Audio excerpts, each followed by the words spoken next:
আসসালামু আলাইকুম। রজব learning centre YouTube চ্যানেলে তোমাদের সবাইকে স্বাগতম।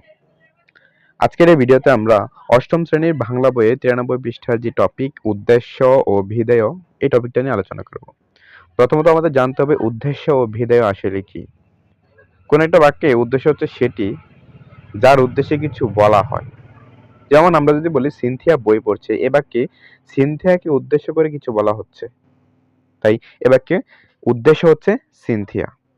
অন্যদিকে ভিদেয় হচ্ছে উদ্দেশ্য সম্পর্কে যা কিছু বলা হয় তা। সিনথিয়া বই পড়ছে, এই বাক্যে সিনথিয়াকে বলা হচ্ছে বই পড়ছে, সুতরাং এ বাক্যে ভিদেয় হচ্ছে বই পড়ছে।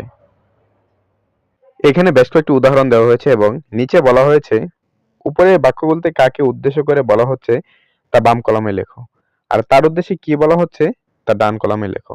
প্রথমটি করে দেখানো হলো। মূলত আমাদের উপরে যে 5টি উদাহরণ দেওয়া হয়েছে সেই উদাহরণগুলোর ভিত্তিতে নিচে যে ফাঁকা ঘরটি বা বক্সটি রয়েছে সেটি পূরণ করতে হবে। তো চলো বক্সটি আমরা পূরণ করে নেই। বক্সের যে প্রথম উত্তরটি সেখানে অলরেডি এখানে করে দেওয়া আছে। দ্বিতীয় উত্তরগুলোর মধ্যে বাম পাশে হবে পাখিগুলো এবং ডান পাশে হবে গাছের ডালে বসে সুমধুর স্বরে গান করছে, এবং 3 নাম্বারটা হবে সাদা কালো ডোরা কাটা জামাটা হচ্ছে বাম পাশে এবং ডান পাশে হবে ছিঁড়ে গেছে। এবং চতুর্থ অ্যান্সারের ক্ষেত্রে বাম পাশে হবে আমাদের স্কুলের প্রধান শিক্ষক, ডান পাশে হবে এদিকে আসছেন।